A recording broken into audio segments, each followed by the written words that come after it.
রাসেল, আমার পিরিয়ড চলছে, আমার সাথে এসব করো না। আমার সাথে এসব করলে আমি মারা যাব। চুপ কর শালি, আজ তোকে কেউ বাঁচাতে পারবে না, কেউই না। আবিদাকে ওর বয়ফ্রেন্ড রাসেল ঘুরতে যাওয়ার নাম করে ধরে আনছে নিজেদের ফাঁকা রুমে। উদ্দেশ্য হলো জোর করে ধর্ষণ করা। চলুন পুরো গল্পটা শুনে আসি। আবিদা আজ রুম ডেটে যাবে ওর বয়ফ্রেন্ডের সাথে। ও ওর বয়ফ্রেন্ড রাসেলের বাসার সামনে দাঁড়িয়ে আছে। ও নিজেও জানে না ওকে আজ রুম ডেটে নিয়ে যাবে ওর বিএফ। আবিদা আর রাসেল বাইকে করে পার্কে ঘুরতে যাওয়ার কথা ছিল, কিন্তু রাসেল আবিদাকে নিয়ে ওর বাসায় এসেছে, কারণ রাসেলের বাসা আজ সম্পূর্ণ খালি। রাসেলের পরিবার গ্রামে একটা জরুরি কাজে যাওয়ায় ওর বাসা পুরো খালি। সেই সুযোগেই ওদের 1.5 বছরের সম্পর্ককে আজ রাসেল অন্তিম রেখা পার করবে, যেটা করার জন্য ও রীতিমতো পাগল হয়ে আছে। আজও আবিদাকে সম্পূর্ণ ভোগ করবে, কোনো বিরাম চিহ্ন থাকবে না এই ভোগে। এতদিনের মনের খায়েশ আজ পূরণ করবে রাসেল। আবিদা অনেকটা অবাক হয়ে বাইক থেকে নামে আর বলে, রাসেল, আমরা এখানে কেন? এটা তো তোমার বাসা, আমরা না পার্কে যাব? তাহলে এখানে? আমার বাসা আজ খালি, কেউ নেই। 48 ঘন্টায় কেউ আসবে না। আজ তোমাকে অনেক মজা দেবো, চলো। মানে? ছি ছি রাসেল, কি বলছো? বিয়ের আগে এসব বাজে কাজ অসম্ভব। আমি ওরকম মেয়ে না। তোমার মতো মডার্ন মেয়ের মুখে এইসব কথা মানায় না। আর রাখো তোমার বিয়ে সাথী, আসো তো, আর হয়েছে না। অসম্ভব। প্লিজ বাবু, আমাকে বাসায় দিয়ে আসো, তোমার দুটো পা ধরি। এই সর্বনাশ পাপ কাজ আমি করব না। প্লিজ আমাকে যেতে দাও, প্লিজ। এই কুত্তার বাচ্চা, প্রেম করো, স্বাদ দোষ, ঘুরতে যাস, রেস্টুরেন্টে কফি খাস, আর এখন করতে চাইলে দোষ। চল আমার সাথে, আজ তোকে তোর ইচ্ছার বিরোধী ভোগ করবো। সে তো আরেক মজা। রাসেলকে এখন একটা পশুর চেয়েও খারাপ লাগছে। বিবেকহীন কুলাঙ্গার ছেলে লাগছে রাসেলকে। আবিদা খুব কান্না করছে, অস্থির হয়ে উঠছে, ভয়ে গলা শুকিয়ে কাঠ। রাসেল এবার আবিদার সাথে চোরাচুরি শুরু করে। ওর চোখে মুখে কামুকতার উত্তেজনায় স্পষ্ট। আবিদার হাত ধরে টেনে নিয়ে যাচ্ছে রাসেল। আবিদার এই গলির ভিতর আর কাউকে দেখছে না, কাউকে যে একটু সাহায্যের জন্য বলবে তাও পারছে না। সবই ওর পাপের ফল। আজও প্রেম ভালোবাসা না করলে নিজের বয়ফ্রেন্ডের কাছেই হয়তো ধর্ষিত হতে হতো না। আবিদাকে প্রায় রাসেল বিল্ডিংয়ের ভিতর ঢুকিয়ে ফেলেছে। আবিদার চোখ অন্ধকার হয়ে আসছে, সব আশা ভরসা শেষ। কারণ আবিদা বুঝে গেছে এই রাসেল কখনো ওর হবে না। এতদিন শুধু ওকে ভোগ করার জন্য ওর সাথে প্রেমের অভিনয় করেছে। আবিদা হারিয়ে যাচ্ছিল, কিন্তু হঠাৎই দেখে ও একজন টুপি আর পাঞ্জাবি পরা লোক হেঁটে যাচ্ছে। ও চিৎকার করে বলে, ভাইয়া আমাকে একটু বাঁচান, আমার সর্বনাশ হয়ে যাচ্ছে। ভাইয়া আমাকে বাঁচান প্লিজ ভাই। লোকটা দাঁড়িয়ে যায়। রাসেল আবিদার মুখ চেপে ধরে, ওদের দিকে তাকায়। আবিদা অঝরে কাঁদছে। লোকটা বলিষ্ঠ এবং বেশ শক্তিশালীও দেখতে। সে রাসেলের দিকে তাকালো। রাসেল চোখ গরম করে বলল, এখান থেকে চুপচাপ চলে যা, এটা আমার এলাকা, একদম শেষ করে দেবো। লোকটার সামনে তাকিয়ে মাথা নিচু করে চলে যায়। আবিদার শেষ ভরসাটুকুও শেষ। ও খুব কাঁদছে। রাসেল ওকে ধরে টেনে 3 তলায় ওর রুমের ভিতরে ঢুকায়, ঢুকিয়ে সোজা ওর রুমে নিয়ে আসে, বিছানায় ঠাস করে ফেলে দেয়। রাসেল ওর নিজের জামা খুলতে শুরু করে। আবিদা বিছানায় পড়েই আবার উঠে দৌড়ে এক কোনায় গিয়ে কাঁদতে কাঁদতে জোরে জোরে বলে ওঠে, রাসেল, আল্লাহর দোহাই লাগে, আমাকে যেতে দাও। আমি এসব করতে পারবো না, আমার খুব ভয় করছে। ওর কোনো কথা রাসেলের কানে যাচ্ছে না। রাসেল পাগল হয়ে আছে একটা মেয়েকে ভোগ করার জন্য। পশুর চেয়েও হিংস্র হয়ে গিয়েছে এখন রাসেল। ওর মাথায় শুধু এখন আবিদাকে ভোগ করা। আবিদা আবার বলে, রাসেল, আমার পিরিয়ড চলছে, আমার সাথে এসব করো না। আমার সাথে এসব করলে আমি মারা যাব। চুপ কর শালি, আজ তোকে কেউ বাঁচাতে পারবে না, কেউই না। ইতিমধ্যেই ঠাস করে পেছন থেকে 5 জন পুলিশ এসে রাসেলকে ধরে কষিয়ে কয়েকটা মাইর দেয়। তারপর আবিদাকে উদ্দেশ্য করে বলেন, ভয় পাবেন না, আপনি সেফ। এর মধ্যে তাদের পেছন থেকে সেই টুপি আর পাঞ্জাবি পরা লোকটা সামনে আসে। পুলিশ তাকে দেখে বলে, ধন্যবাদ আপনাকে এই বিয়াদবটাকে হাতে নাতে ধরিয়ে দেওয়ার জন্য। সব মহান আল্লাহর ইচ্ছে, ওনার ক্ষতি হতে যাচ্ছিল, আল্লাহ তাআলা আমাকে পাঠিয়ে দিয়েছেন, শুকরিয়া তার কাছে। জি, আপনি আমাদের সাথে আসুন, রিপোর্ট করতে হবে। পুলিশগুলো রাসেলকে নিয়ে চলে যায়। আবিদা আর সেই লোকটা আছে। লোকটা যেতে নিলে আবিদা তাকে আস্তে করে ক্লান্ত মাখা কণ্ঠে ডাক দেয়। এই যে শুনুন। লোকটা অন্যদিকে ফিরে মাথা নিচু করে দাঁড়িয়ে যায়। মানে সে আবিদাকে দেখতে চায় না। আবিদা ব্যাপারটা বুঝতে পারে, ওর কাছে খারাপ লাগে। ও বলে ওঠে, জানি আপনি আমাকে খারাপ মেয়ে ভাবছেন, কিন্তু আমি আসলে খারাপ মেয়ে না। আমাকে খারাপ ভাববেন না প্লিজ। আপনি আমার দিকে তাকাতে পারেন। দুঃখিত, আপনি ভুল ভাবছেন। আমি আসলে কোনো মেয়ের দিকে তাকাই না। আচ্ছা, আপনি তো নিজেই আমাকে বাঁচাতে পারতেন, তা করলেন না কেন? কাউকে মারার অধিকার আমার নেই, তার জন্য যে শাস্তি উপযুক্ত তাই করেছি। তাকে মেরে হয়তো আমি আপনাকে বাঁচাতে পারতাম, কিন্তু এতে করে পরে আপনার ক্ষতি হতো, তাই তাকে তার উপযুক্ত শাস্তিটাই দিয়েছি। বাহ, আপনি খুব ভালো একজন মানুষ। আজ আপনি না থাকলে হয়তো আমার বাঁচাই হতো না। অসংখ্য ধন্যবাদ আপনাকে। আমি কিছুই না, সব আমার আল্লাহর ইচ্ছে। আপনি বরং তার কাছে শুকরিয়া আদায় করুন। জি আপনার বোধহয় দেরি হচ্ছে, নিচে তার অপেক্ষা করছে। জি জি। আরেকটা কথা মনে রাখবেন, আল্লাহ যে জিনিসে মানা করেছে সেটা করা মানেই তাতে আপনি বিপদে পড়বেনই, তাই এসব কাজ থেকে দূরে থাকবেন। চলুন। লোকটা আবার হাঁটা ধরে বাইরে চলে আসে, সাথে আবিদাও। ও শুধু মুগ্ধ হয়ে গিয়েছে লোকটার সাথে কথা বলে। একদিকে রাসেলকে দেখলে ছেলেদের উপর থেকে বিশ্বাস উঠে যায়, আর অন্যদিকে এই লোকটাকে দেখলে ছেলেদের প্রতি সম্মান আর শ্রদ্ধা 1000 গুণ বেড়ে যায়। আবিদা আর কিছু না বলে পুলিশের সাথে চলে যায়। লোকটা একবারও ওর দিকে তাকায়নি, ভুল করেও না। লোকটা দাঁড়িয়ে থাকে। আবিদা চলে যায়। আবিদা লোকটার দিকে তাকিয়েছিল। এরকম নুরানি চেহারা ও আগে কখনো দেখেনি। ফর্সা মুখে ঘন কালো দাড়ি, খুব শান্ত একটা মুখ।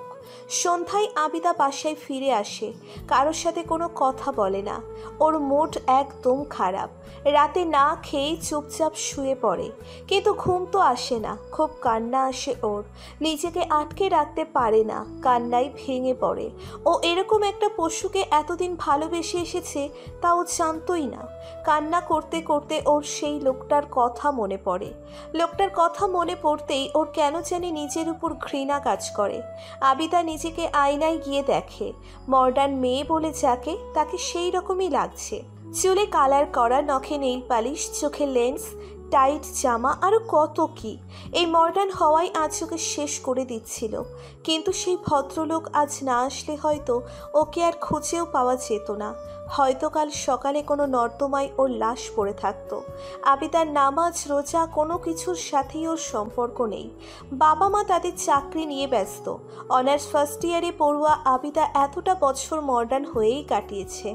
ইসলামিক নিয়মকানুন সম্পর্কে ওর কোনো ধারণাই নেই, কিন্তু কেন জানি এখন ওর শুধু ঘৃণাই হচ্ছে নিজের উপর। অবাধ মেলামেশা, ঘোরাঘুরি, আড্ডাবাজি, এসব ওর জীবনের কাল হয়ে দাঁড়িয়েছে। ওর আর কিছুই ভালো লাগছে না, মরে যেতে ইচ্ছে করছে। রাসেলের মতো একটা ছেলেকেও কিভাবে ভালোবাসলো।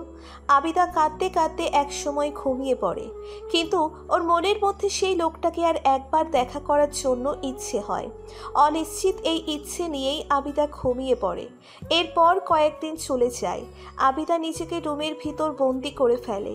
ওর বাবা মা ব্যাপারটা বুঝতে পেরে ওকে প্রেশার দিয়ে সবটা জানে।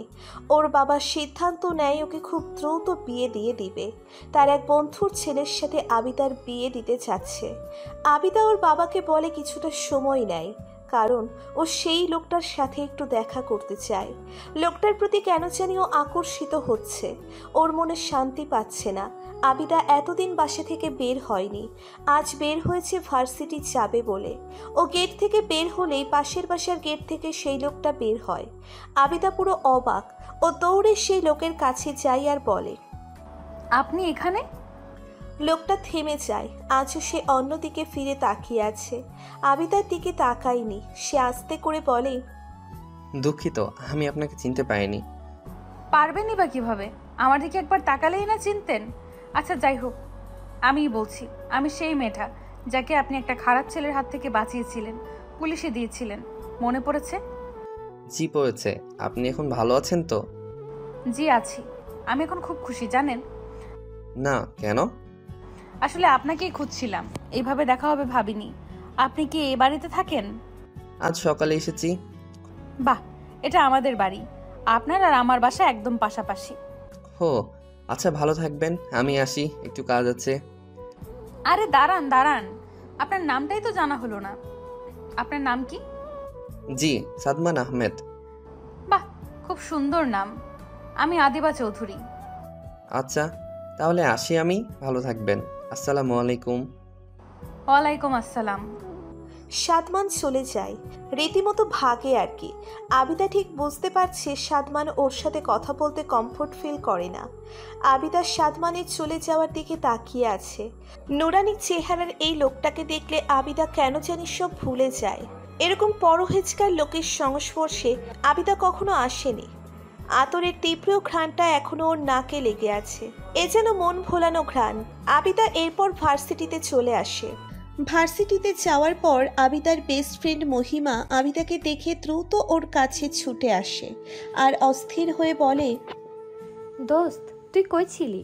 ফেসবুক ফোন সব অফ। আর শুনলাম রাসেল নাকি থানায়। তুই ভালো আছিস তো? ক্যান্টিনে চল, বসে সব বলছি। আচ্ছা চল চল। এরপর আবিদা মহিমাকে সব খুলে বলে। মহিমা সব শুনে রাগীভাবে বলে, বেশ হয়েছে, বাস্টারটাকে বেস্ট পানিশমেন্ট দিয়েছিস। আমি তো দেইনি, উনি দিয়েছে রে। খুব ভালো করেছে। ইস, উনি অনেক ভালো রে, অনেক বুদ্ধিমান সে। শুধু বুদ্ধিমান না রে, আল্লাহ যেন তার আপন বন্ধু। খুব পরহেজগার সে। আমি মুগ্ধ তাকে দেখে। সে যেন একজন সত্যিকারের পুরুষ। ইস, এরকম একজন যদি জীবন সঙ্গী হতো রে, জীবনটা ভালো হয়ে যেত, তাই না দোস্ত? জানি না রে, রাসেলের মতো ছেলেও এই দুনিয়াতে আছে, আবার ওনার মতো মহৎ মানুষও আছে। সত্যি, উনি ওই দিন না থাকলে আমি শেষ হয়ে যেতাম। বাদ দে ওই বাস্টারটার কথা, চল ক্লাস করবি। কতদিন হলো ক্লাস করিস না, চল। চল। ভালো লাগে না আর এই জীবনটা। কোথাও যেন কোনো শান্তি পাচ্ছি না, বুঝলি? বাবা আমার বিয়ে দিয়ে দিবে হয়তো খুব তাড়াতাড়ি। সে তো আরো ভালো, হাজবেন্ডকে নিয়ে ঘোরাঘুরি আর মজা করবি। ভালো লাগে না দোস্ত, জীবনের যেন কোনো মানে খুঁজে পাচ্ছি না। খুব খারাপ মনে হয় নিজেকে। আহ, বাদ দে তো সব, চিল কর, আড্ডা মাস্তি কর, ভালো লাগবে। আজ রোহানের জন্মদিন উপলক্ষে পার্টি আছে, আমাদের সবাইকে ইনভাইট করেছে, তোকেও যেতে বলেছে। তুই আর আমি যাচ্ছি, ওকে? ভালো লাগে না দোস্ত। না, তোকে যেতেই হবে, না হলে আমি যাব না। আচ্ছা, যাবো নে। থ্যাংক ইউ, চল ক্লাসে যাই। এরপর আবিদা ক্লাসে চলে যায়, কিন্তু ক্লাসে লেকচার যেন ওর মাথায় ঢোকে না। সাদমানের কথাই কেন জানি ওর মাথায় ঘুরছে। তার ভিতর মহিমার একটা কথা ওকে কেমন জানি অপচেতন করে দিচ্ছে। মহিমা বলেছিল সাদমানের মতো কেউ যদি জীবনসঙ্গী হতো, কথাটা আবিদাকে খুব ভাবাচ্ছে। সত্যিই সাদমান এমন একজন পুরুষ যাকে দেখলে যে কেউ মুগ্ধ হতে বাধ্য। কিন্তু পরক্ষণেই আবিদার অপরূপ মায়াবী মুখখানায় অন্ধকার নেমে আসে, কারণ ও ভাবে সাদমান কখনো ওকে তার জীবনসঙ্গী করবে না। সাদমানের চোখেও খুব খারাপ একটা মেয়ে। আবিদা এসব ভেবে ভেবে অন্যমনস্ক হয়ে যাচ্ছে। মহিমার ধাক্কায় ওর হুঁশ হয়। কি রে, ওঠ, ক্লাস শেষ তো, এভাবে অন্যমনস্ক হয়ে আছিস কেন? না কিছু না, চল। এরপর আবিদা বাসায় চলে আসে। খেয়ে দিয়ে রেস্ট নিয়ে মহিমার চোরাচুরিতে রোহানের বার্থডে পার্টিতে যায়।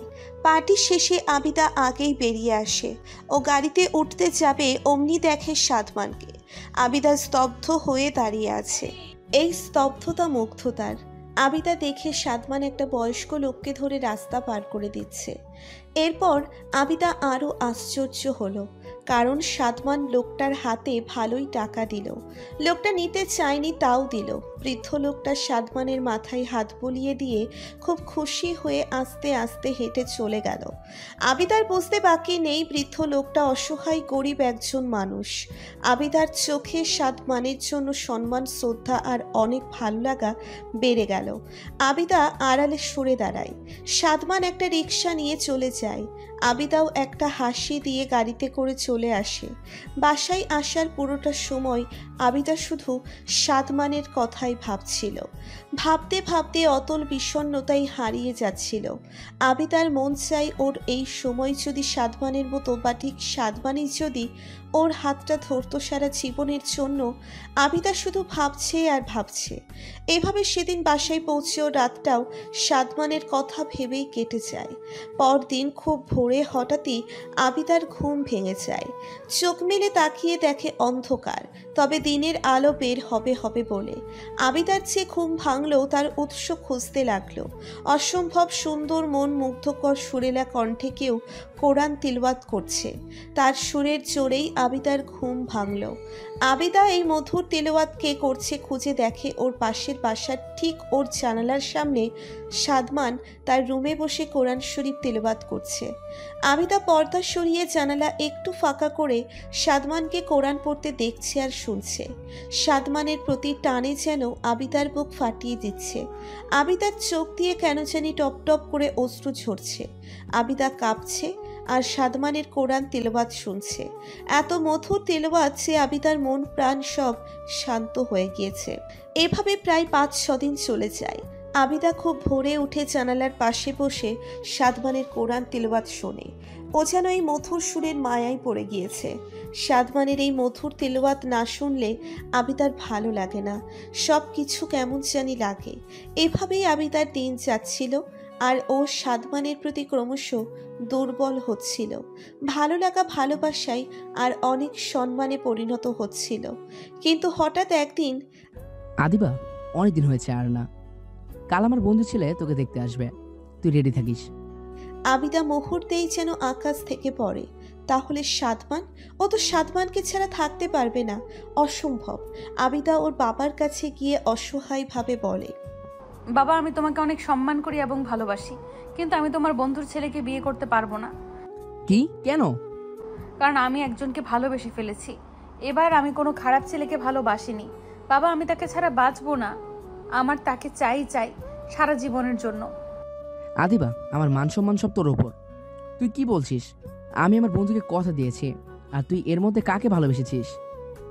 শান্ত হও আবিদার বাবা। বাবা, তুমি যদি তাকে একবার দেখো তুমি চোখ সরাতে পারবে না। মাসে এত পরহেজগার, সে যেন আল্লাহর খুব কাছের। আমি তার কাছে আমার জীবনটা জড়াতে চাই। আমি তার সাথে আমার জীবনটা জড়াতে চাই। তার আলোতে আমার অন্ধকার জীবনটাকে আলোকিত করতে চাই। আমাকে একটা সুযোগ দাও, একবার তার সাথে আমার কথা বলো। আমি তাকে ছাড়া অন্য কাউকে বিয়ে করতে পারবো না, কখনো না। এটা কিন্তু শেষ কথা আদিবা? হ্যাঁ। তাহলে জোর করে হলেও আমি আমার বন্ধুর ছেলের সাথে তোর বিয়ে দিব। তাহলে আমিও আমার জীবন দিয়ে দেব, হয় উনি না হয় কেউ না। আদিবা, তোমরা শান্ত হও। কি বলছিস আবিদা এসব? আচ্ছা যা, তোর পছন্দের ছেলের সাথেই তোর বিয়ে হবে। আদিবার মা, দেখো, মেয়ে যেখানে খুশি থাকবে সেখানে ওর বিয়ে দিতে হবে। ওর মতের বাইরে বিয়ে দিলে ও কখনো শান্তি পাবে না। আমার কোনো মূল্যই নেই তোমাদের কাছে? বাবা আছে, কোটি কোটি বার আছে। বাবা প্লিজ একবার দেখা করো। আচ্ছা বল, কে? আমাদের পাশের বিল্ডিংয়ে, মানে হাবিব আঙ্কেলের বাড়িতে একজন হুজুর টাইপ ছেলেকে দেখেছো? সব সময় পাঞ্জাবি টুপি পরে থাকে। হ্যাঁ, সে তো বেশ এলেমদার, খুব ভালো একটা ছেলে। সেদিন আমাকে সালাম দিয়েছে। ওর চেহারায় নুরানি একটা ভাব আছে, খুব শান্তি পেয়েছিলাম ওর সাথে একটু কথা বলে। তাহলে ওই এলেমদার ছেলেকে তুই পছন্দ করিস? হ্যাঁ বাবা। তাহলে আর চিন্তা করিস না, ওর সাথেই তোর বিয়ে হবে। আজ রাতে আমি আর তোর মা ওর বাসায় যাব, দেখি ওর বাবা মা কি বলে। আশা করি না করবে না। Thank you thank you thank you so much বাবা। হয়েছে, যা। তোমরা বাবা মেয়েরা পারো বটে। রাতের ঘটনা। আবিদা অধীর আগ্রহে বসে আছে সোফাতে। সেই 8টায় গিয়েছে, ওর বাবা মা এখন 10টা বাজে, কিন্তু এখনো আসেনি তারা। আবিদা অস্থির হয়ে আছে, কেমন এক আশ্চর্য উত্তেজনা কাজ করছে। আবিদা এদিক ওদিক হাঁটাহাঁটি করছে। হঠাৎই কলিং বেল বেজে ওঠে। আবিদা দৌড়ে দরজা খোলে। আবিদা দেখে ওর বাবা মায়ের মুখে কোনো হাসি নেই, একদম ফ্যাকাশে হয়ে আছে। আবিদার হৃদস্পন্দন ক্রমশ বেড়েই চলছে অজানা এক ভয়ে। ওর বাবা মা সোফায় এসে দুম করে বসে পড়ে। আবিদা দরজা দিয়ে দ্রুত তাদের সামনে এসে কিছু বলবে, তার আগেই ওর বাবা বলে ওঠে, দেখ মা, তুই ওই সাদমানকে ভুলে যা। কাল আমার বন্ধুর ছেলের সাথে তোর বিয়ে ফাইনাল করে আসবো। আবিদা স্তব্ধ হয়ে যায়। ও কি বলবে বুঝতে পারছে না, তাও নিজেকে সামলে বলে, কেন, কি হয়েছে? সে না করে দিয়েছে? না করার আর কিছু নেই, তুই নিজেই সাদমানকে বিয়ে করতে চাবি না। মানে কি বলছো বাবা? আমি কিছু বুঝতে পারছি না। মা আবিদা, তুই কি সাদমানের সব জানতি? কি জানবো মা, বলো। চুপ করে আছো কেন, বলো। বাবা তুমি বলো, প্লিজ চুপ করে থেকো না, বলো। সাদমানের 5 বছরের একটা মেয়ে আছে। কি? আবিদা ঠাস করে সোফার উপর বসে পড়ে। ওর নিজের কানকে বিশ্বাস হচ্ছে না। ও কি ঠিক শুনল? সাদমানের একটা মেয়ে আছে, তাও 5 বছরের। আবিদার মা উঠে এসে আবিদার পাশে বসে, ওর মাথায় আস্তে করে হাত বুলিয়ে দেয়। আবিদা কাঁদছে, নিঃশব্দে কাঁদছে। আবিদার মা বলে, সাদমান আজ থেকে 6 বছর আগে বিয়ে করে। ওর স্ত্রী বাবুকে জন্ম দেওয়ার সময় খুব অসুস্থ হয়ে পড়ে। এতটা অসুস্থ হয়ে পড়ে যে আল্লাহ তাকে নিয়েই যায়, কিন্তু একটা মেয়েকে সাদমানের কোলে দিয়ে যায়। মায়ের মুখে একথা শুনে আবিদা ভীষণ আশ্চর্য হয়ে মায়ের দিকে তাকায় আর বলে, ওনার স্ত্রী বেঁচে নেই? মানে মেয়েটার কোনো মা নেই? না রে মা, কি সুন্দর মেয়েটা, অসম্ভব সুন্দর। আবিদা সোফায় হেলান দিয়ে চোখ অফ করে বসে আছে। ওর বাবা বলে উঠল, তাহলে আমি আমার বন্ধুকে জানিয়ে দেই কালকে ওদের বিয়ে হচ্ছে। না বাবা, কি মানে? আমি ওনাকেই বিয়ে করব, শুধু ওনার মেয়ের মা হব আমি। কি হয়েছে, ওনার বিয়ে হয়েছে আগে, আরেকবার করতে সমস্যা নেই। আমি ওনাকেই বিয়ে করব, আমি ওনাকেই চাই। তুই কি বলছিস জানিস? ভেবেচিন্তে বলছিস? সাদমান তোকে কখনো মেনে নেবে না। তোর কি মনে হয় সাদমানকে আমরা সে কথা বলিনি? সাদমানকে বলেছি আমি যে বাবা, এত সুন্দর একটা মেয়ে তোমার মা ছাড়া এত বছর ছিল, আমার মেয়েটাকে ওর মা করে দাও, মায়ের আদরে মেয়েটা খুব ভালো থাকবে।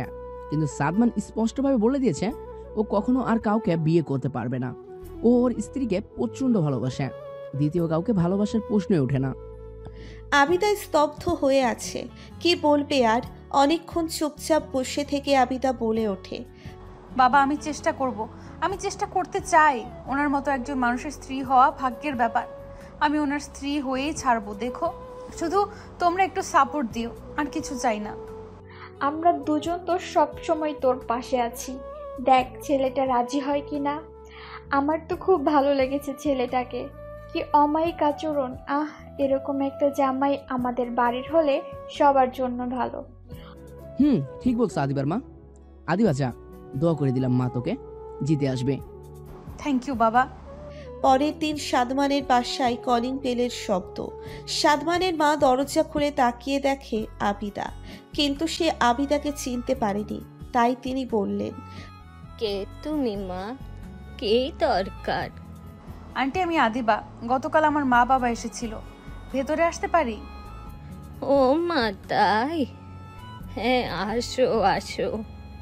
আবিদা ভিতরে আসে। সাদমানের মা আবিদাকে নিয়ে সোফায় বসে। বসে তিনি আবিদাকে ধরে ভালো করে দেখে বলে, ইস, তুমি তো অনেক সুন্দরী, একদম একটা পরীর মতো, আমার নাতনির মতো তুমি, মাশাআল্লাহ। কি যে বলেন না আন্টি, আঙ্কেল বাসায় নেই? তোমার আঙ্কেল তো বেঁচে নেই, সাদমান আমার একমাত্র ছেলে, ওই সব আমার। ও আর ওর মেয়ে ছাড়া আমাদের আর কেউ নেই। কে বলেছে? আমি তো আছি। আচ্ছা আন্টি না, মা বলে ডাকি আপনাকে। সাদমানের মা অনেক খুশি হন। তিনি আবিদার মাথায় হাত বুলিয়ে দিয়ে আদুরে কণ্ঠে বলে, ডাকো মা, ডাকো, কোনো সমস্যা নেই। উনি কি বাসায়? না, অফিসে গেছে, ও খুব পরিশ্রম করে ছেলেটা। আচ্ছা উনি কি আমাকে মেনে নেবেন না মা? আমি যে ওনাকে অনেক ভালোবাসি, অনেক পছন্দ করি। ওনার কোরআন তেলাওয়াত না শুনলে আমার দিন ভালো যায় না। মা, সত্যি বলতে ছেলেটা আমার অনেক শক্ত। ও রুমিকে প্রচণ্ড ভালোবাসতো, এখনো বাসে। রুমি ছাড়া ও মনে হয় না আর কাউকে মেনে নেবে। আমি 1000বার চেষ্টা করেছি আমার নাতনির জন্য একটা মা আনার, কিন্তু ছেলেটা কোনোভাবেই মানেনি, তাই এখন হাল ছেড়ে দিয়েছি। ও মনে হয় না দ্বিতীয়বার আর বিয়ে করবে। আবিদা ভিতর থেকে অনেক দুর্বল হয়ে পড়ে। চারিদিক কেমন শূন্য হয়ে আসছে। কোনো উপায় কি নেই? আবিদা মাকে অসহায়ভাবে প্রশ্ন করে। মা, কোনো উপায় কি নেই তার মনে আমার জন্য একটু জায়গা করার? বলুন না প্লিজ। উপায় একটা আছে। কি মা? সাদমানের সবচেয়ে বড় দুর্বলতা হলো আমার নাতনি। তুমি যদি ওর বন্ধু, ওর প্রিয় হতে পারো, তাহলেই হয়তো আমার ছেলেটার জীবনে জায়গা করে নিতে পারবে। মা, আমি তাহলে তাই করব। লাগলে আমি কখনো মা হব না। ওনার মেয়েই আমার মেয়ে, আমার আপন মেয়ে, তাও ওনাকে আমার চাই। যাক, তাহলে আমার ছেলেটার একাকিত্ব যাবে, আর নাতনিটারও এত সুন্দরী একটা মা পাবো। মা, ওনার মেয়ের নাম কি? জান্নাত, ওর বাবাই রেখেছে। কই, জান্নাতের সাথে একটু দেখা করি। ও তো এখন ঘুমোচ্ছে, আসো ওকে দেখবে। একদম পরীর মতো আমার জান্নাত মামুনিটা। সাদমানের মা আবিদাকে নিয়ে জান্নাতের রুমে যায়। গিয়ে তিনি বলেন, ওই যে ঘুমিয়ে আছে আমাদের জান্নাত। আবিদা আস্তে আস্তে করে জান্নাতের কাছে যায়। আবিদা জান্নাতকে দেখে স্তব্ধ। এই স্তব্ধতা মুগ্ধতার। জান্নাত অসম্ভব সুন্দর একটা মেয়ে। আবিদা ওর জীবনে এরকম অসম্ভব সুন্দর বাচ্চা মেয়ে কখনো দেখেনি। ঘন কালো চুল, বড় বড় পাপড়ি, দুধের মতো গায়ের রং, এ যেন সত্যিই জান্নাত। আবিদা অপলক দৃষ্টিতে জান্নাতের দিকে তাকিয়ে আছে। ওর চোখে অজান্তেই পানি এসে গেছে। প্রচণ্ড মায়া হচ্ছে জান্নাতকে দেখে। এটুকু মেয়ে মা ছাড়া 5টা বছর পার করেছে। আবিদা কাঁদতে কাঁদতে বলে, মামুনি, তোমার আম্মু চলে এসেছে। আজ থেকে আমরা মা আর মেয়ে মিলে অনেক মজা করব। আমাদের কেউ আলাদা করতে পারবে না, কেউ না। আল্লাহ আমাকে শুধু তোমার জন্য পাঠিয়েছেন। জান্নাতের পরি তুমি, আমার জান্নাত। আসলেই এই দুধের শিশুটার একটা মায়ের দরকার ছিল রে। আদিবা মা, তোকে ওর মা হতেই হবে। মা, আমি হব। ও জান্নাতের টুকরা একটা। দেখেন কি অপরূপ সুন্দরীও। আমার খুব কান্না পাচ্ছে ওকে দেখে। আমি ওকে ছেড়ে কোথাও যাব না, কোথাও না। হ্যাঁ মা, যাস না। এরপর সকাল পেরিয়ে দুপুর, দুপুর পেরিয়ে বিকেল, আর বিকেল পেরিয়ে সন্ধ্যা আসে। সাদমানের আসার সময় হয়েছে। কলিং বেল বাজতেই সাদমানের মা দরজা খুলে দেয়। সাদমান মাকে সালাম দিয়ে সোজা ওয়াশরুম থেকে ফ্রেশ হয়ে এসে মায়ের কাছ থেকে তোয়ালে নিয়ে হাত মুখ মোছে। ও ব্যাকুল হয়ে আছে জান্নাতকে দেখার জন্য। জান্নাত কেমন আছে মা? ও তোমার সাথে নেই কেন? ঘুমাচ্ছে? না খোকা, ও ওর মায়ের সাথে খেলা করছে। যা দেখে আয়, মাকে পেয়ে কতটা খুশি জান্নাত। সাদমান আকাশ থেকে পড়ার মতো অবস্থা। দ্রুত জান্নাতের রুমের কাছে যেতেই জান্নাতের মিষ্টি মধুর খিলখিল হাসির শব্দ সাদমান শুনতে পায়। সাদমান দ্রুত রুমে ঢুকে দেখে আবিদা।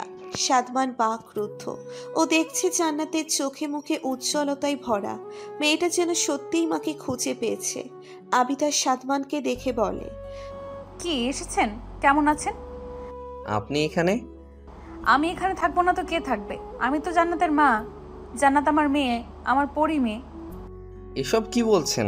জান্নাত শুধু আমার আর রুমির মেয়ে, আপনার কেন হতে যাবে? বলেই জান্নাতকে কোলে তুলে নেয় সাদমান। জান্নাত বাবার কোলে উঠে বলে, আব্বু, আমি আম্মুর কাছে যাবো। আমার আম্মু আছে। আম্মু অনেক ভালো। আম্মুর সাথে খেলবো। নিতে নামাও। সাদমান অবাক।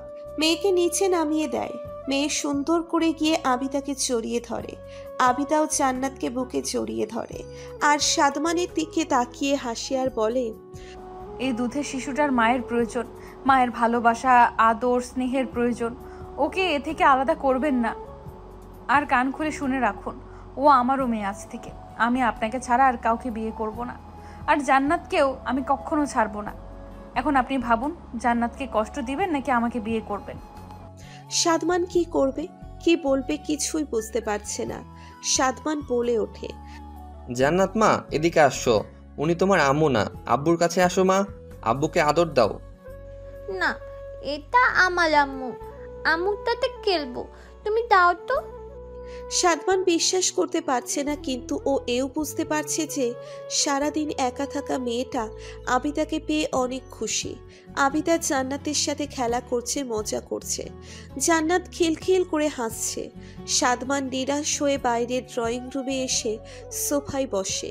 সাদমানের মা এক গ্লাস পানি ওর হাতে দিয়ে ওর সামনে এসে বসে বলে, আবিদা সত্যি জান্নাতের মায়ের যোগ্য বাবা। জান্নাতকে মা হারা করিস না, মেয়েটা মাকে পেয়ে অনেক খুশি। মন থেকে শুনে দেখ, কি সুন্দর খিলখিল করে হাসছে। জান্নাতকে কখনো এত হাসি খুশি দেখিনি। সাদমান, আর জিদ করিস না বাবা, মেয়েটাকে একটু মায়ের আদর ভালোবাসা দে, না হলে মেয়েটা বড় হয়ে অন্যরকম হয়ে যাবে। মা, বিষয়টা আমার, আমি রুমিকে ভালোবাসি। ওকে ছাড়া আমি কিভাবে অন্য একটা মেয়েকে মেনে নিব? তাকে কিভাবে ভালোবাসবো? সংসারটা সুখের হবে বলো? আবিদা কি শুধু জান্নাতকে নিয়ে খুশি হবে যদি স্বামীর ভালোবাসা না পাই? আমি তো পারবো না রুমি ছাড়া অন্য কাউকে মেনে নিতে, পারবো না মা। দেখ বাবা, আমি শুধু একটা কথা বলবো, রুমি কখনো চায় না জান্নাত মা ছাড়া বড় হোক। বাকিটা তুই ভালো বুঝিস। আমি খাবার দিচ্ছি, আয়, খাবি? জান্নাত খাবে না? আবিদা খাইয়েছে। মেয়েটা আজ খাওয়া নিয়ে একটুও কান্নাকাটি করেনি, পেট ভরে খেয়েছে ওর মায়ের হাতে। দাদির হাতে খেয়ে মেয়েটা এতদিন শান্তি পায়নি, আজ শান্তি মতো খেয়েছে। তুইও আয়, মায়ের হাতের খাবার খাবি। এরপর সাদমান খেয়ে একটু বিশ্রাম নেয়। তারপর এশার নামাজ পড়তে চলে যায়। আসার সময় সিঁড়িতে আবিদার সাথে দেখা হয়। সাদমান অন্যদিকে তাকিয়ে আছে। আবিদা জোর গলায় বলে, জান্নাত আমারও মেয়ে, ওকে আমি কখনো আমার থেকে আলাদা করব না, আর কাউকে করতেও দিব না। আসি। সাদমান অবাক হয়ে যায় আবিদার কথা শুনে। ও ভেবেই পাচ্ছে না এসব কি হচ্ছে, কিন্তু ওর বিরক্ত লাগছে খুব। সাদমান জান্নাত আর রুমির মাঝে আর কাউকে আনতে চায় না। রুমি সব সময় ওর মনের ভিতরে থাকে। রুমি ছাড়াও কাউকে মেনে নিতে পারবে না, কিন্তু জান্নাতের কথা ভাবলে সাদমান দুর্বল হয়ে যায়। ওর চিন্তা শক্তি লোপ পায়। এভাবে আরো 6 দিন চলে যায়। জান্নাত এখন আবিদাকে আম্মুই বলে ডাকে। সারাদিন আম্মু আর আম্মু। সাদমানের চেয়ে পরি জান্নাত এখন তার আম্মুকেই বেশি ভালোবাসে। সাদমান কেন জানি মানতে পারছে না। ও খুব বিরক্ত হয়ে উঠেছে, আর পারছেই না। তাই, এই যে শোনেন, আপনার সাথে আমার কিছু কথা আছে। আবিদা জান্নাতকে ঘুম পাড়িয়ে দিয়ে চলেই যাচ্ছিল, অমনি সাদমান ওকে ডাক দিল। আবিদা তো বেজায় খুশি। ও ভাবছে সাদমান বোধহয় এবার ওকে মেনে নিবে। আবিদা খুশি হয়ে বলে, জি জি বলুন। আপনি কাল থেকে আমার বাসায় আর আসবেন না দয়া করে। জান্নাতের মা শুধু রুমি, আর কেউ না। আপনি রুমির জায়গা কখনো নিতে পারবেন না। আপনাকে আমি আর আমার বাসায় দেখতে চাই না, আর কখনো আসবেন না। আর যদি আসেন, আমি এই বাসা ছেড়ে দিব। এ কথা শুনে আবিদা আর নিজেকে ধরে রাখতে পারে না, কান্নায় ভেঙে পড়ে। সাদমানের মাও পিছনে দাঁড়িয়ে সব শোনে। আবিদা কাঁদতে কাঁদতে বলে, ঠিক আছে, আর কখনো আপনি আমাকে দেখতে পাবেন না, চলে যাচ্ছি। বলেই কাঁদতে কাঁদতে চলে গেল আবিদা। আবিদা চলে আসার পর আর সাদমানের বাসায় যায়নি। ও নিজেকে একদম রুমে বন্দি করে চাপা কষ্ট সারাক্ষণ কান্না করে। খাওয়া দাওয়া সব বন্ধ, বাবা মা জোর করেও পারেনি। আবিদা জান্নাত আর সাদমানকে ছাড়া থাকতে পারছে না। দম বন্ধ হয়ে আসছে ওর, কিন্তু কিছুই করতে পারছে না। অন্যদিকে সাদমান পড়েছে মহা বিপদে। কোনোভাবেই এই বিপদ থেকে বের হতে পারছে না। জান্নাত সারাক্ষণ আম্মু আম্মু করছে, কান্না করতে করতে অবস্থা খারাপ। কোনোভাবেই জান্নাতকে কন্ট্রোল করতে পারছে না। এমন অবস্থাই হয়েছে যে সাদমান আর অফিসেই যেতে পারেনি। ও আর ওর মা কোনোভাবেই জান্নাতকে খাবার খাওয়াতে পারছে না। সে শুধু কাঁদছে আর আম্মুকে খুঁজছে। সাদমান খুব অস্থির হয়ে গিয়েছে। জান্নাত কাঁদতে কাঁদতে একসময় ঘুমিয়ে পড়ে। এখন প্রায় সন্ধ্যা। কোনোভাবেই জান্নাতকে একটু খাবার খাওয়াতে পারেনি কেউ। মেয়েটা কাঁদতে কাঁদতে চোখ ফুলিয়ে ফেলেছে। সাদমানের বেসুমার কষ্ট হচ্ছে জান্নাতের এই অবস্থা দেখে। ও মেয়েকে এভাবে না দেখতে পেরে ড্রয়িং রুমের সোফায় গিয়ে মাথায় হাত দিয়ে বসে। অনেক সুরা কলমা পড়ে ফু দিয়েছে, তাও মেয়ে শান্ত হয়নি।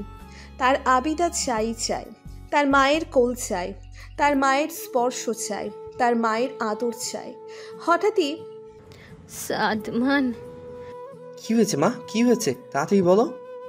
জান্নাতের গায়ে জ্বর এসেছে। সাদমান এক লাফে উঠে দাঁড়িয়ে দৌড়ে জান্নাতের কাছে গিয়ে গায়ে কপালে হাত দিয়ে দেখে গা গরম। সাদমানের মা পিছ থেকে বলে ওঠে, সাদমান, ওকে খাওয়ানো এখন অনেক বেশি প্রয়োজন। ও না খেলে অনেক অসুস্থ হয়ে পড়বে। কিছু কর বাবা। কি করব আমি? জান্নাত যা চাচ্ছে সেটা কিভাবে আমি আনবো? মা, আমার খুব কষ্ট হচ্ছে। তোর মেয়ের সুস্থতার চেয়ে কি তোর জিদ বড় সাদমান? জান্নাতের মায়ের প্রয়োজন। আমি সব সময় থাকবো না বাবা। ও একদিন বড় হবে। ও একটা মেয়ে, তুই ওর বাবা, পুরুষ মানুষ। তোকে ওর সব কথা বলতে পারবে বলতো? তখন ও একা হয়ে যাবে। মেয়েটার ভবিষ্যতের কথা ভেবে আবিদাকে মেনে নে। এত সুন্দরী ভালো মেয়ে যে জান্নাতকে নিজের চেয়েও বেশি ভালোবাসে। আবিদা কি বলেছে জানিস? বলেছে লাগলেও কখনো মা হবে না, তাও তোদের দুজনকে ও চায়। যা বাবা, ওকে তাড়াতাড়ি নিয়ে আয়, যা। সাদমান কি করবে কিচ্ছু বুঝতে পারছে না। মাথা কাজ করছে না, কোনো রাস্তাও খুঁজে পাচ্ছে না। সাদমান আবার জান্নাতের গায়ে কপালে হাত দিয়ে দেখে চটটা বাজছে। না, আর পারছে না সাদমান। ও উঠেই অস্থির হয়ে সোজা আবিদার বাসায় চলে যায়। আবিদার বাসায় গিয়ে কলিং বেল দিতেই আবিদার মা দরজা খোলে। তিনি সাদমানকে দেখে ভীষণ অবাক। সাদমান তাকে চিন্তিত গলায় সালাম দেয়। ওয়ালাইকুম আসসালাম। কি হয়েছে বাবা, তোমার এই অবস্থা কেন? কে আসছে? আদিবার মা। আরে সাদমান, তুমি? কি হয়েছে বাবা? তোমার সব ঠিক আছে? তোমাকে এরকম লাগছে কেন? কি হয়েছে? আঙ্কেল জান্নাত ওনাকে ছাড়া কোনোভাবেই খাবে না। গায়ে জ্বর এসে গেছে। দয়া করে একটু তাকে দেখে দিন। কি বলো কি বাবা? আবিদাও সারাদিন না খেয়ে রুমে বন্দি হয়ে আছে। দাঁড়াও, আমি এখনই ডেকে নিয়ে আসছি। কিছুক্ষণ পরই আবিদা রুম থেকে দৌড়ে আসে বাইরে গেটের কাছে। আবিদার অবস্থা খুব খারাপ। সাদমান এক পলক শুধু ওকে দেখে।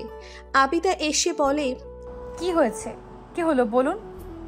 জান্নাত খুব অসুস্থ হয়ে পড়েছে, সারাদিন কিচ্ছু খায়নি, আপনাকে খুঁজছে, আপনি একটু আবিদা রীতিমতো সাদমানকে ধাক্কা দিয়ে সরিয়ে দ্রুত সাদমানের বাসায় চলে যায় অস্থির হয়ে। সাদমান ক্রুদ্ধ হয়ে যায়।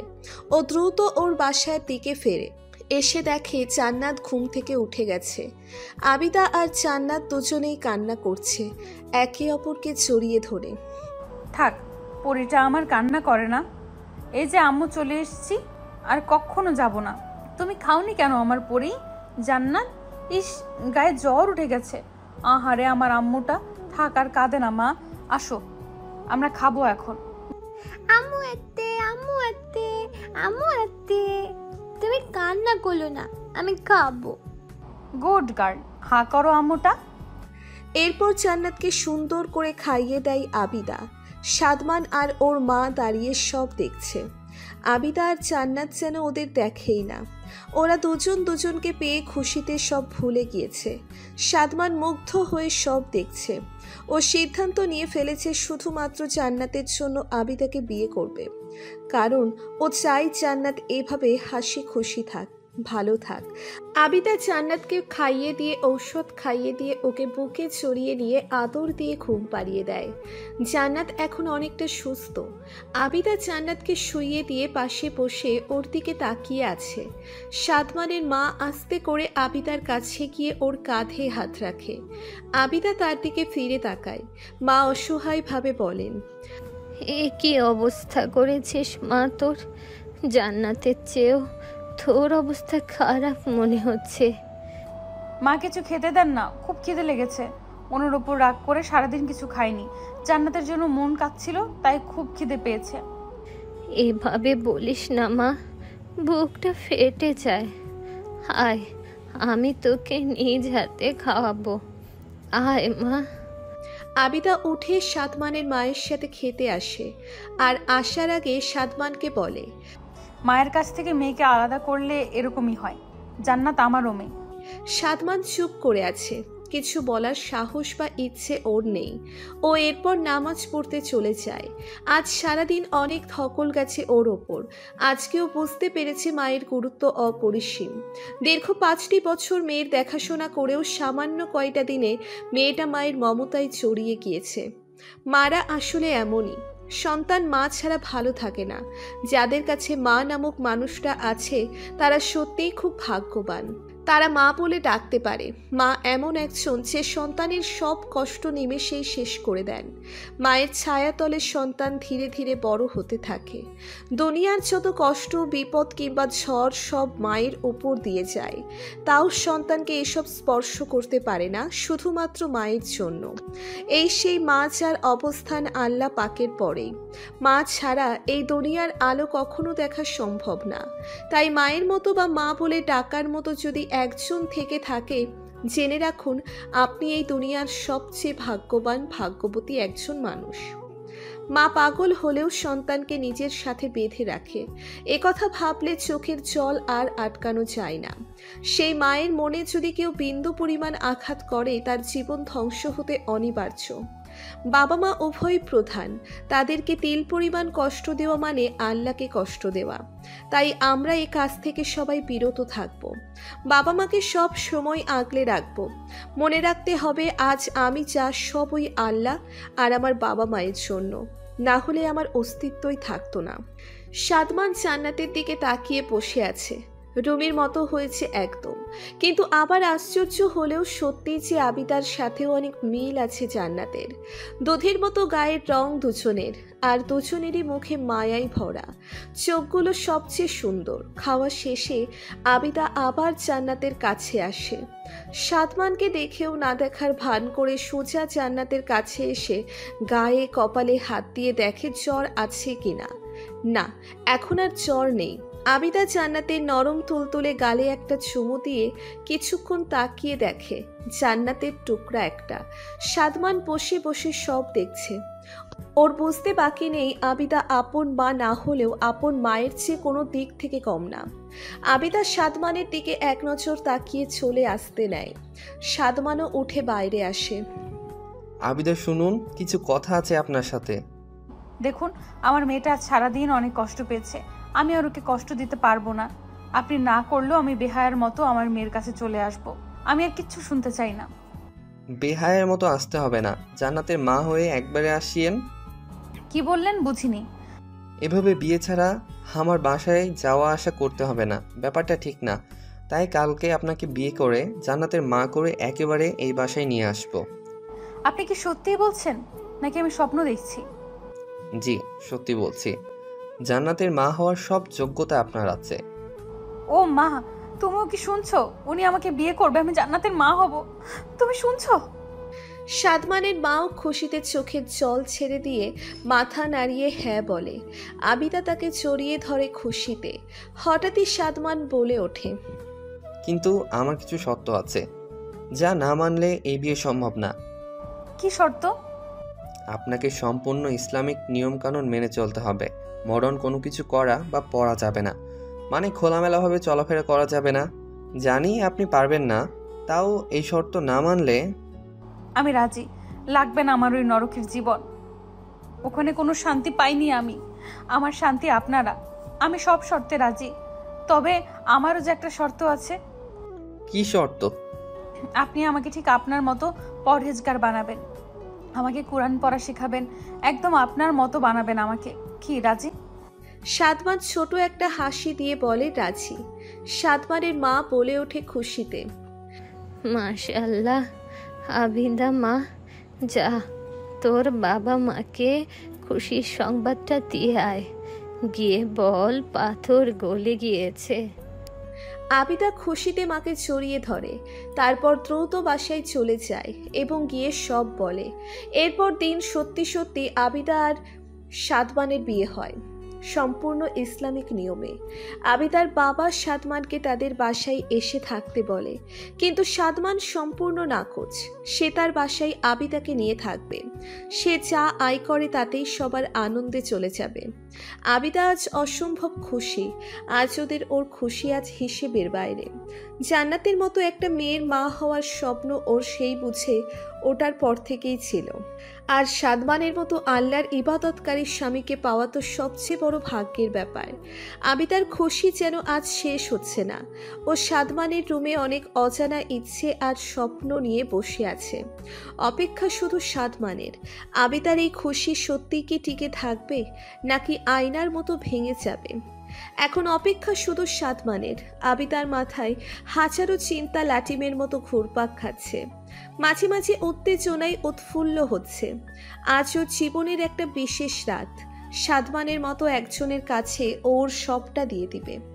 ওর ভালোবাসা আজ পূর্ণতা পাবে। সাদমান ওকে মেনে নিয়েছে। আবিদা আজ অনেক অনেক খুশি। ও মিটমিট করে দুষ্টু হাসছে, আবার খুব লজ্জাও পাচ্ছে।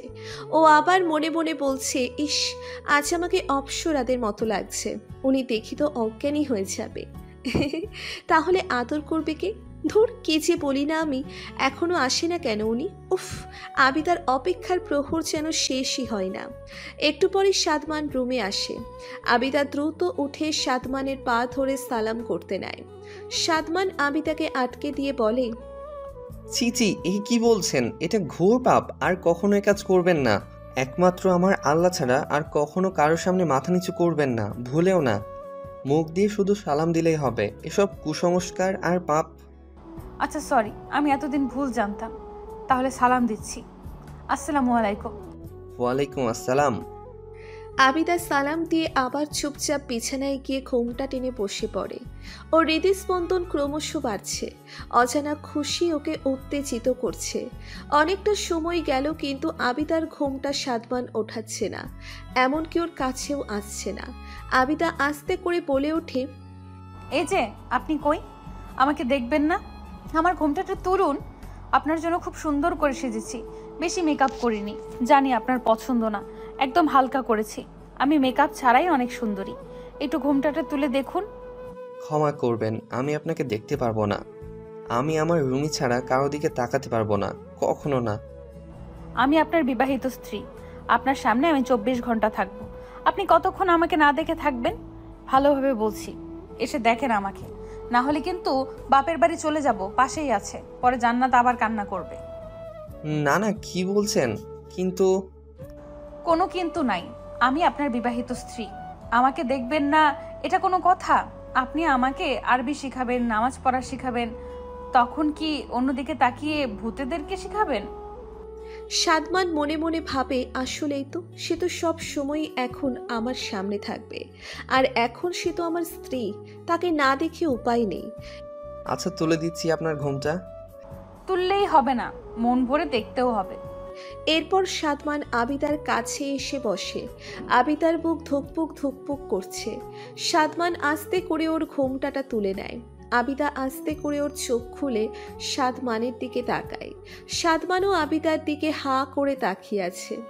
আবিদাও লজ্জাসিক্তভাবে সাদমানের দিকে ওর মায়াবী নয়নকাড়া চাহনিতে মাদকতা নিয়ে তাকিয়ে আছে। কিন্তু হঠাৎ কি হলো, সাদমান আস্তে করে উঠে দাঁড়িয়ে অন্যদিকে চলে গেল। আবিদা ঠাস করে ঘোর ভেঙে যাওয়ায় ও উঠে সাদমানের পিছনে গিয়ে দাঁড়ায়। ও আস্তে করে বলে, কি ব্যাপার, চলে এলেন যে? রুমি আমার জীবনের প্রথম মেয়ে, আমার প্রথম ভালোবাসা, আমার স্ত্রী, আমার জান্নাতের মা। বিয়ের আগে কখনো আমি ওকে দেখিনি আর দেখতেও চাইনি। বিয়ে সেদিন রাতে ও একটা কালো বোরখা পরেছিল, আপনার মতোই বসেছিল। সেদিন আমি যে কতটা নার্ভাস ছিলাম তা বলার বাইরে।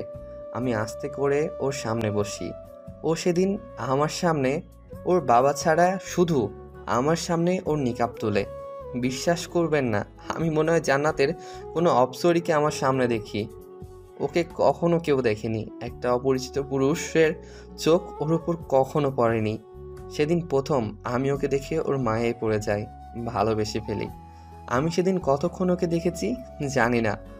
ওর চোখ দিয়ে সেদিন অশ্রু ঝরছিল, যেমনটা আমারও। আমরা সত্যি হারিয়ে গিয়েছিলাম একে অপরের মাঝে। ও সেই আমার রুমি, আমার রুমির শেষ চিহ্নটুকু হলো জান্নাত। ওকে দেখলে আমার রুমির কথা মনে পড়ে। আর আজ আপনাকে দেখেও আমার রুমির কথা মনে পড়লো। আমি রুমিকে ছাড়া মনে হয় কাউকে ভালোবাসতে পারবো না। হয়তো স্বামীর অধিকারটুকু আমি কখনোই আপনাকে দিতে পারবো না, কিন্তু আপনার প্রতি আমার যে বাকি দায়িত্ব আছে তা আমি যথাযথ পালন করব। আপনি প্লিজ কষ্ট পাবেন না। আমি এর জন্য বিয়ে করতে চাইনি। খুব ভালোবাসেন রুমি আপুকে এখনো? জি, নিজের থেকেও অনেক বেশি। আচ্ছা, কোনো সমস্যা নেই, আমার শরীর আপনাকে স্পর্শ করতে হবে না, আমি কখনো বলবোও না। আমার শুধু একটাই চাওয়া, আমাকে আপনার মতো পরহেজগার বানিয়ে দিয়েন আর রোজ সকালে আপনার মধুর কণ্ঠে কোরআন তিলাওয়াত শুনতে দিয়েন। অবশ্যই দিব। এ কি আপনি কাঁদছেন? খুশি তো? আচ্ছা, আর একটা শেষ জিনিস চাইতে পারি? আর কখনো কিছু চাইবো না। কি? আমাকে দয়া করে তুমি বলবেন। আমি তো আপনার স্ত্রী, আমি আপনাকে আপনি করেই বলবো। আচ্ছা আবিদা, আমাকে ক্ষমা করো, আমি রুমির ভালোবাসাকে ভুলতে পারবো না। না না, কোনো সমস্যা নেই, আসুন ঘুমিয়ে পড়ুন, সকালে উঠতে হবে। আবিদা জামা পরিবর্তন করে একটা শাড়ি পরে আস্তে চুপচাপ শুয়ে পড়ে। সাদমানও দূরত্ব রেখে শুয়ে পড়ে। আবিদা অন্যদিকে ফিরে শুয়ে আছে। চোখ দিয়ে টপ টপ করে অশ্রু গড়িয়ে পড়ছে, থামার কোনো নাম নেই। এই কষ্ট কাউকে বোঝানো যাবে না কখনো। স্ত্রী সব পারে, কিন্তু স্বামীর স্পর্শ ছাড়া তার বুকে মাথা না রেখে ঘুমোতে পারলে সে কখনো শান্তি পায় না। আবিদার মনেও কোনো শান্তি নেই, বুকটা ফেটে যাচ্ছে, কিন্তু কিছু করার নেই। আবিদা এটাই ওর ভাগ্য মেনে নেয়। স্বামীর সুখ ওর কপালে নেই, জান্নাতকে আঁকড়ে ধরেই ওর জীবনটা পার করতে হবে হয়তো। আজকের এই রাতের পর থেকে চঞ্চল আবিদা একদম চুপচাপ দায়িত্ববান হয়ে যায়।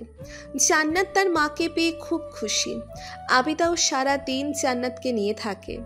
সাদমানের কাছ থেকে নামাজ, কোরআন পড়া আরও অনেক ইসলামিক নিয়মকানুন বিষয় আবিদা শিখতে থাকে। সাদমানেরও খুব ভালো লাগে আবিদাকে শেখাতে। আবিদার ওপর সাদমান খুব খুশি। ওকে অনেক বোরখা আর হিজাব এনে দেয় সাদমান। খুব পছন্দ হয়েছে আবিদার। আবিদার সাদমান জান্নাত তার শাশুড়ির অনেক খেয়াল রাখে। ইউটিউব দেখে অনেক কিছু মজার মজার খাবার রান্না করে সবাইকে খাওয়ায়। সবাই আবিদার উপর খুশি। সাদমানও অনেক খুশি, কারণ আবিদা সাদমানের স্পর্শে আসতে চায় না। রাত হলে চুপচাপ ঘুমিয়ে পড়ে। তারপর গভীর রাতে তাহাজ্জুদের নামাজ পড়তে সাদমানকে ডাক দেয়।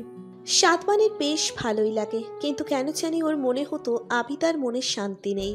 ও খুব কষ্টে আছে, কিন্তু তা কাউকে দেখাতে দিচ্ছে না। সাদমানের সব সময় এমন একটা ফিল হতো। ও বুঝতে পারছে যে আবিদার কি হয়েছে। সাদমান সব বোঝে, কিন্তু কেন জানি আবিদাকে কাছে টানতে পারছে না। এভাবে একটি বছর পার হয়ে যায়। আবিদা এখন সম্পূর্ণ পরহেজগার একটি মেয়েতে পরিণত হয়েছে। জান্নাতকে পাশে নিয়ে নামাজ পড়ে, কোরআন পড়ে, ইসলামিক অনেক কিছু শেখে দুই মা মেয়ে। জান্নাত খুব খুশি আবিদার মতো মাকে পেয়ে। মায়ের আদর, ভালোবাসা, স্নেহ আর সোহাগ পেয়ে ও খুব খুশি। আম্মু ছাড়া সে কিছুই বোঝে না, কিন্তু এসবের মধ্যে একজন ভালো নেই। সে তার মনকে একটু সময়ের জন্য শান্ত করতে পারছে না। সে আর কেউ নয়, সাদমান। কারণ আবিদা এখন আর কোনো কাজ ছাড়া সাদমানের সামনেও আসে না। সারা দিন জান্নাতকে নিয়ে থাকে, রাতে জান্নাতকে বুকে জড়িয়ে ধরে ঘুমায়। সাদমান যেন কোনোভাবেই মানতে পারছে না।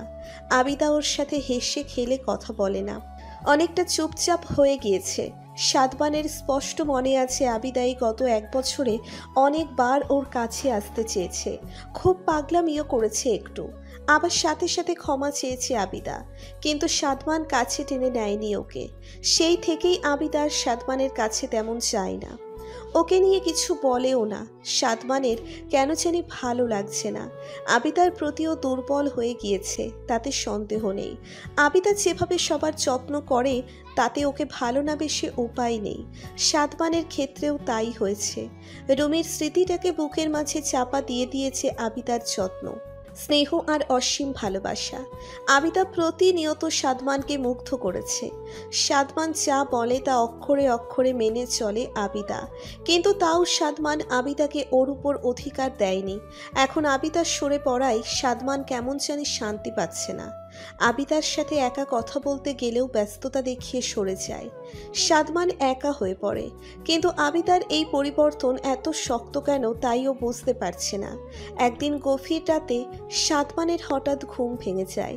কেন জানি মাথা তুলে আবিদার ঘুমন্ত মুখখানা দেখবে বলে চিন্তা করে। জান্নাতকে দেখে সেই আবিদার দিকে তাকায়, দেখে জান্নাতের পাশে আবিদা নেই। সাদমান এক লাফে উঠে বসে, এদিক ওদিক তাকায়, রুমের কোথাও আবিদা নেই। সাদমান তাড়াতাড়ি উঠে ওয়াশরুম আর বারান্দায়ও দেখে আবিদা নেই। ওর ভয় হচ্ছে আবিদা গেল কই, কিন্তু হঠাৎই ও রুম থেকে বের হয়ে ওর পাশেই নামাজের রুমে উকি মেরে দেখে আবিদা জায়নামাজে বসে খুব কাঁদছে। মোনাজাত ধরেও বলছে, হে আল্লাহ, আমি কি ভুল করেছিলাম?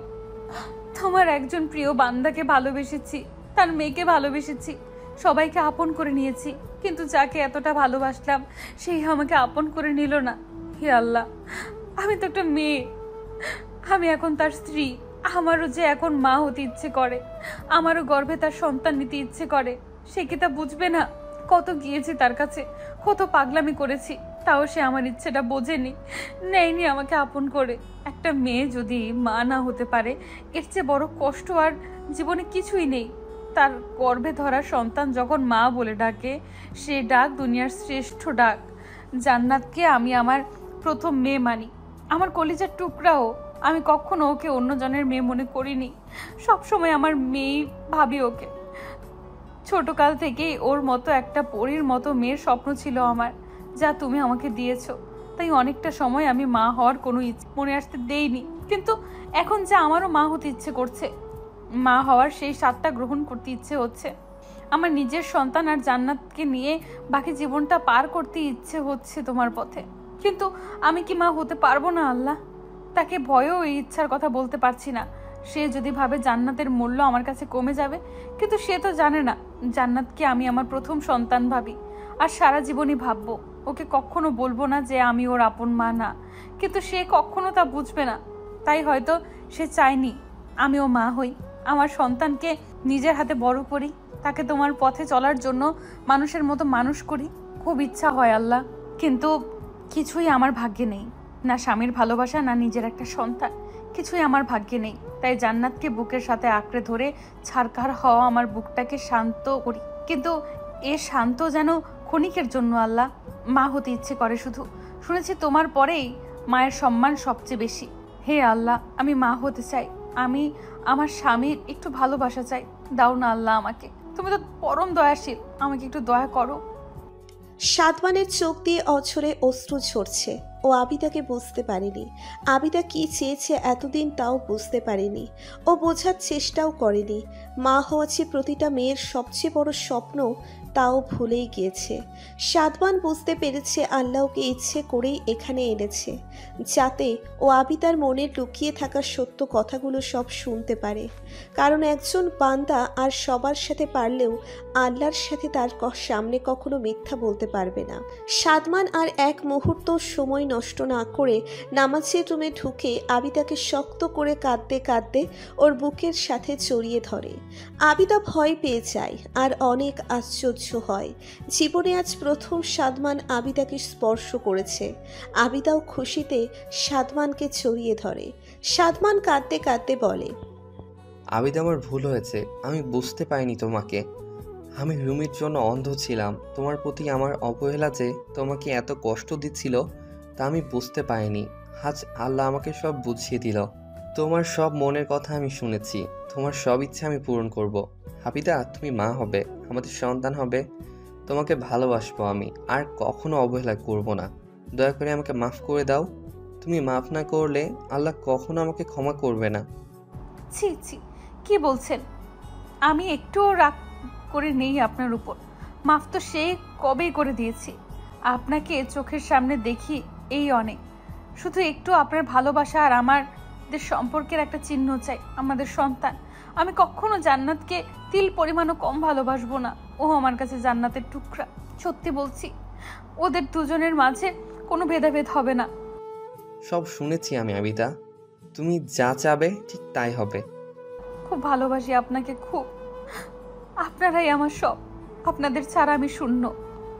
আবিদা, আর আপনি নয়, আজ থেকে তুমি করে বলবে। বলবো। এরপর সময়টা অনেক দ্রুত চলে যায়। আবিদার জীবনে সেদিন রাতের পর থেকে অনেক বড় একটা পরিবর্তন আসে। ওর মনে হয় আল্লাহ যেন ওকে ঝুড়ি ভরে অনেক সুখ দিয়েছে। আবিদা সারাক্ষণ আল্লাহর কাছে শুকরিয়া আদায় করে, তাও কম মনে হয় ওর কাছে। হ্যাঁ, আবিদার সব ইচ্ছে পূরণ হয়েছে। ও মা হয়েছে। আল্লাহ ওকে একটা ছেলের সন্তান দিয়েছে। জান্নাত ওর ভাইকে পেয়ে মহা খুশি। আর আবিদা খুশি তার স্বামী, মেয়ে আর ছেলেকে পেয়ে। আর ওদের চারজনকে দেখে সবচেয়ে বেশি খুশি সাদমানের মা। আর সেই সাথে শেষ হলো ওদের অসমাপ্ত গল্প। কারণ জীবন কখনো থেমে থাকে না, সে চলবে। আমাদের ভালো কর্ম আমাদেরও জান্নাত দিবে। আসুন সবাই আল্লাহর পথে চলি, জীবনটাকে সুন্দর করি। কারণ জান্নাত এত সুন্দর যার কিঞ্চিত পরিমাণ দুনিয়াতে দেওয়া মাত্র।